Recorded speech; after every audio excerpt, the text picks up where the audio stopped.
അതിനായിട്ട് ഞാൻ mixed veg എടുത്തിട്ടുണ്ട്. ആ മിക്സഡ് വെജ് നമുക്കൊന്ന് ചെറുതായിട്ടൊന്ന് ഫ്രൈ ചെയ്തെടുക്കാം. ഞാൻ എടുത്തിരിക്കുന്ന ഫ്രോസൺ വെജിറ്റബിളാണ്. നമുക്ക് ഇതൊന്ന് ചെറുതായിട്ട് ഫ്രൈ ചെയ്തതിന് ശേഷം ഒന്ന് കറക്കിയെടുക്കണം മിക്സിയിലിട്ട്. എന്നിട്ട് വേണം നമ്മുടെ മാവിലേക്ക് മിക്സ് ചെയ്തിട്ട് നമുക്കിത് ഇഡ്ഡലി ആക്കാനായിട്ട്, വെജിറ്റബിൾ ഇഡ്ഡലി ആക്കാനായിട്ട്. നമുക്കിതിലേക്ക് കുറച്ച് ഉപ്പിട്ട് കൊടുക്കാം. ഞാൻ ഓൾറെഡി മാവൊക്കെ റെഡിയാക്കി വെച്ചിട്ടുണ്ട്. അപ്പോൾ മാവിനൊക്കെ ഉപ്പിട്ടാണ്. അപ്പോൾ ഈ വെജിറ്റബിളിന് വേണ്ടി മാത്രമുള്ള ഉപ്പ് നമുക്കതിട്ട് കൊടുക്കാം. എന്നിട്ട് നന്നായിട്ടൊന്ന് മിക്സ് ചെയ്തിട്ട് ഒന്ന് ഫ്രൈ ആകുന്ന മരുന്ന് വെയിറ്റ് ചെയ്യാം. വെജിറ്റബിൾ കുറച്ച് ഫ്രൈ ആയി വന്നിട്ടുണ്ട്. നമുക്കിതിലേക്ക് ഒരു പിഞ്ച് മഞ്ഞൾപ്പൊടി ഇട്ട് കൊടുക്കാം. എന്നിട്ട് നന്നായിട്ട് ഒന്നും കൂടി ഒന്ന് വഴറ്റിയെടുക്കാം. നമ്മുടെ വെജിറ്റബിൾസ് ഒക്കെ ഫ്രൈ ആയിട്ടുണ്ട്. നമുക്ക് തീ ഓഫ് ചെയ്യാം. ഒന്ന് കുറച്ച് ആറിയതിന് ശേഷം നമുക്ക് ഒന്ന് മിക്സിയിലിട്ട് ഒരു കറക്ക്. ഓക്കെ, അപ്പോൾ നമുക്കിത് ആറുതണം വരെ വെയിറ്റ് ചെയ്യാം. അപ്പം നമ്മുടെ വെജിറ്റബിൾസ് ആറിയിട്ടുണ്ട്. നമുക്ക് ഒന്ന് അരച്ചെടുക്കാം. അരയ്ക്കുക മീൻസ് ജസ്റ്റ് ഒന്ന് കറക്കിയാൽ മതി. അപ്പോൾ തന്നെ നന്നായിട്ട് അരിഞ്ഞോളും. നന്നായിട്ട് അരിഞ്ഞില്ലെങ്കിലും കുഴപ്പമില്ല.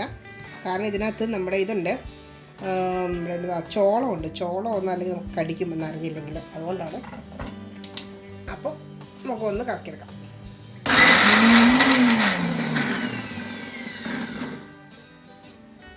അപ്പോൾ നമ്മുടെ വെജിറ്റബിൾ നമ്മൾ പൊടിച്ചെടുത്തിട്ടുണ്ട്. പൊടിച്ചതെന്ന് പറയാൻ അരച്ചിട്ടില്ല.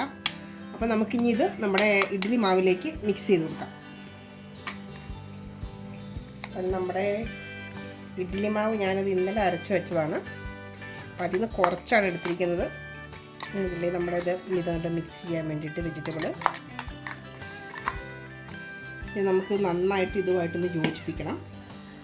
ഇപ്പം നമ്മുടെ മാവ് നന്നായിട്ട് മിക്സായിട്ട് വന്നിട്ടുണ്ട്. ഇനി നമുക്ക് നമ്മുടെ ഇഡ്ഡലി തട്ടിലേക്ക് ഒഴിച്ചു കൊടുക്കണം. അപ്പം നമ്മുടെ ഇഡ്ഡലി തട്ടിൽ ഞാൻ കുറച്ച് എണ്ണ ഇന്ന് തടവിയിട്ടുണ്ട്. നമുക്കതിലേക്ക് ഒഴിച്ചു കൊടുക്കാം.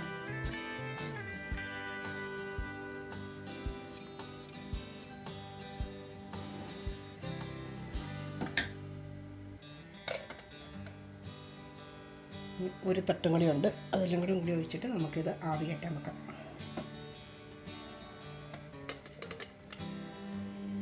ഇത് അടച്ചു വെച്ച് നമുക്ക് ആവി കയറ്റി വേവിച്ചെടുക്കാം.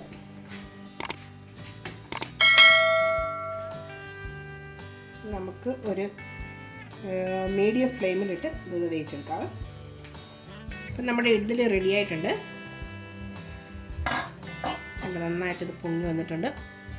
സംഭവം വെന്തിട്ടുണ്ട്. ഞാനത് ടൂത്ത് പിക്ക് വെച്ച് കുത്തി നോക്കിയാലും വെന്തിട്ടുണ്ട്. നമുക്കിനി ഇതൊരു സെർവിങ് പ്ലേറ്റിലേക്ക് മാറ്റാം.